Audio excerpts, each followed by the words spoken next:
ಒಂಟಿತನದಿಂದ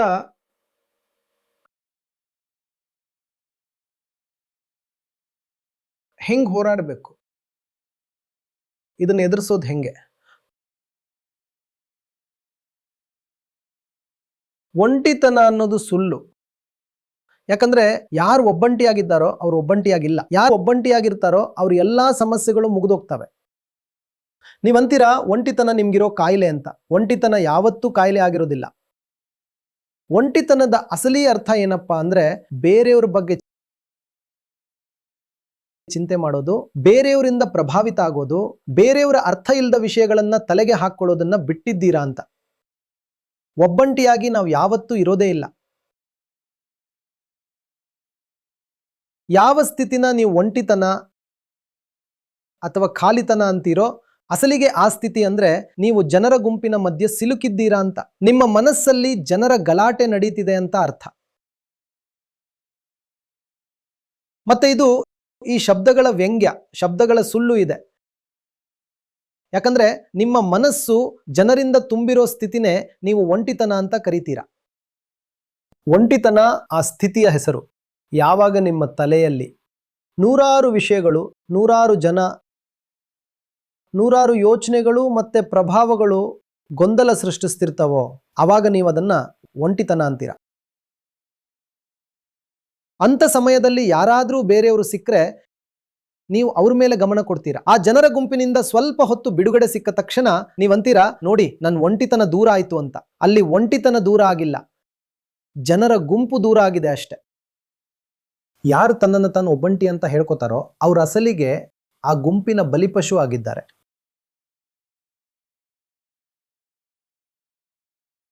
ಒಂಟಿತನವನ್ನ ಇನ್ಮೇಲೆ ಯಾವತ್ತೂ ಸಮಸ್ಯೆ ಅಂತ ಹೇಳಬೇಡಿ. ಅಧ್ಯಾತ್ಮದ ಭಾಷೆಯಲ್ಲಿ ಒಂಟಿತನವನ್ನ ಕೈವಲ್ಯ ಅಂತ ಕರೀತಾರೆ.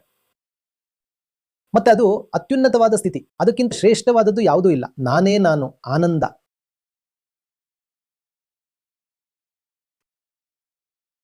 ನಾವು ಒಂಟಿಯಾಗಿರೋಲ್ಲ, ಇದೇ ದೊಡ್ಡ ಸಮಸ್ಯೆ. ನಾವು ಒಬ್ಬಂಟಿಯಾಗಿರೋಲ್ಲ, ಇದೇ ದೊಡ್ಡ ಸಮಸ್ಯೆ.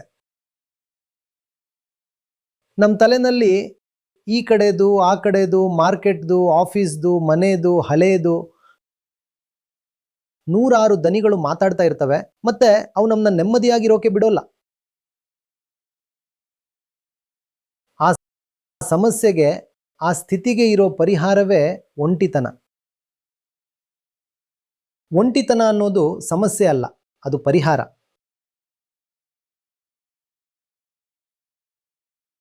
ನಿಮ್ಗೆ ಯಾವಾದಾದ್ರೂ ತುಂಬಾ ಶೂನ್ಯ, ಒಂಟಿ ಅಥವಾ ಖಾಲಿತನ ಅನ್ಸಿದ್ರೆ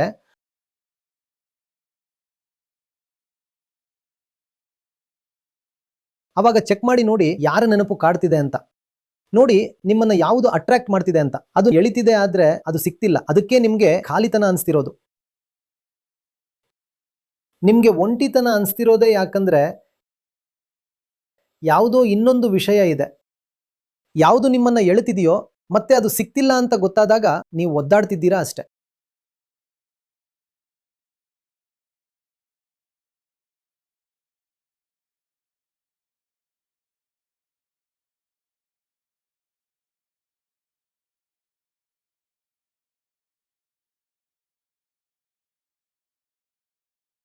ಈ ಪ್ರಪಂಚಕ್ಕೆ ನೀವು ಯಾವತ್ತೂ ಪರ್ಮಿಷನ್ ಕೊಡಬಾರ್ದು.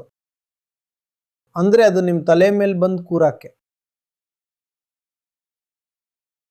ಆದ್ರೆ ನಾವು ಪರ್ಮಿಷನ್ ಕೊಡೋದು ಬಿಡಿ, ನಾವೇ ಅವ್ರನ್ನ ಆಮಂತ್ರಿಸ್ತೀವಿ. ನಾವು ಜನನ್ನ ಕರೆದು ನಮ್ಮ ಮನಸ್ಸಿನೊಳಗಡೆ ಕೂರಿಸ್ಕೋತೀವಿ.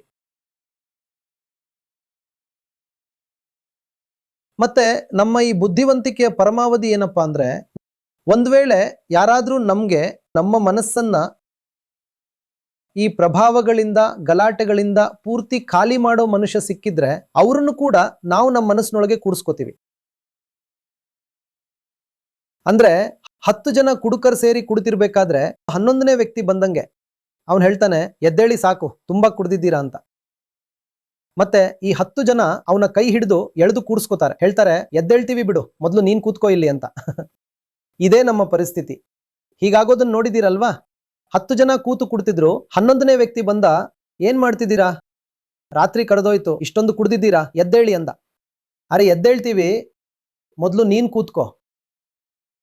ಇದೇ ನೋಡಿ ನಮ್ಮ ಪರಿಸ್ಥಿತಿ.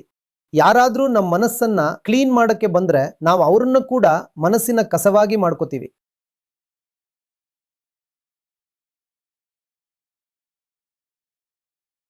ನಾವು ಪ್ರಪಂಚಕ್ಕೆ ಪರ್ಮಿಷನ್ ಕೊಡೋದಲ್ಲ, ಆಮಂತ್ರಣ ಕೊಡ್ತೀವಿ. ನಮ್ಮ ಮನಸ್ಸನ್ನ ಕೆಡಿಸು, ಹಾಳು ಮಾಡು, ಗಲೀಜು ಮಾಡು ಅಂತ.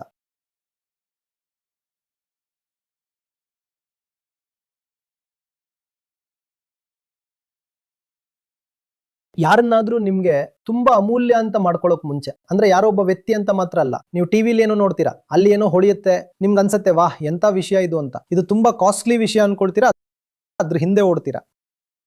ಯಾವುದನ್ನಾದ್ರೂ ಅಮೂಲ್ಯ ಅಂತ ಮಾಡ್ಕೊಳ್ಳೋಕ್ ಮುಂಚೆ 100 ಸಲ ನಿಮ್ಗೆ ನೀವೇ ಕೇಳ್ಕೊಳ್ಳಿ, ಅಸಲಿಗೆ ಇದು ಅಷ್ಟೊಂದು ಇಂಪಾರ್ಟೆಂಟ್ ವಿಷಯನಾ? ಅಸಲಿಗೆ ಇದಕ್ಕೆ ನಾನು ಕೊಡ್ತಿರೋ ಬೆಲೆ ಸರಿಯಾಗಿದ್ಯಾ? ಬೆಲೆ ಕೊಡಬೇಕಿರೋದು ನಿಮ್ಮ ತಲೆ ಮೇಲೆ ಬಂದು ಕೂರೋರಿಗಲ್ಲ, ಬೆಲೆ ಕೊಡಬೇಕಿರೋದು ಬರೀ ನಿಮ್ಮ ಮನಸ್ಸನ್ನ ಪೂರ್ತಿ ಖಾಲಿ ಮಾಡೋರಿಗೆ, ಮನಸ್ಸನ್ನ ಕ್ಲೀನ್ ಮಾಡೋರಿಗೆ ಮಾತ್ರ.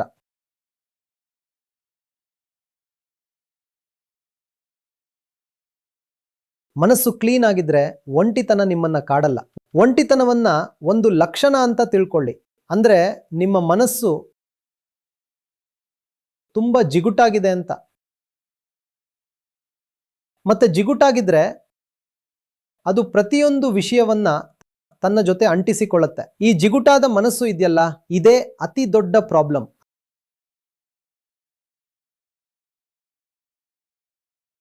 ಅಂದುಕೊಳ್ಳಿ, ಯಾರೋ ಟೆರೇಸ್ ಮೇಲೆ ಪೂರ್ತಿ ಗಮ್ ಸುರಿದಿದ್ದಾರೆ ಅಂತ. 4 ಗಂಟೆ ಆದ್ಮೇಲೆ ಬಂದು ನೋಡಿದ್ರೆ ಅಲ್ಲೇನಿರುತ್ತೆ? ಅಲ್ಲಿ ಬರೀ ಧೂಳು ಅಂಟಿಕೊಂಡಿರುತ್ತೆ, ಯಾವುದೋ ಕಾಗದದ ಚೂರು ಬಂದು ಅಂಟಿರುತ್ತೆ, ಇಲ್ಲ ಯಾವುದೋ ಕಡ್ಡಿ ಅಂಟಿರುತ್ತೆ.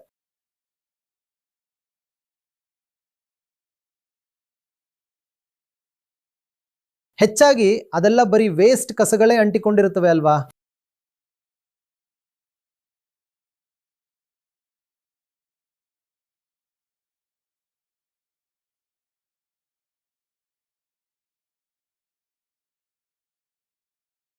ನಿಮ್ಗೆ ನೀವೇ ಇದೇ ಪ್ರಶ್ನೆ ಕೇಳ್ತಾ ಇರಿ.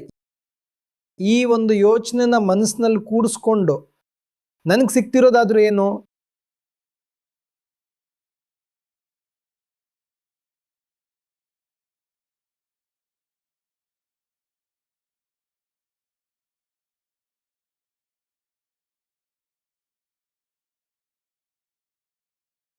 ಮತ್ತೆ ಆ ಯೋಚನೆ ಪ್ರಾಮಿಸ್ ಮಾಡುತ್ತೆ ನಾನು ಇದನ್ನು ಕೊಡ್ತೀನಿ ಅಂತ.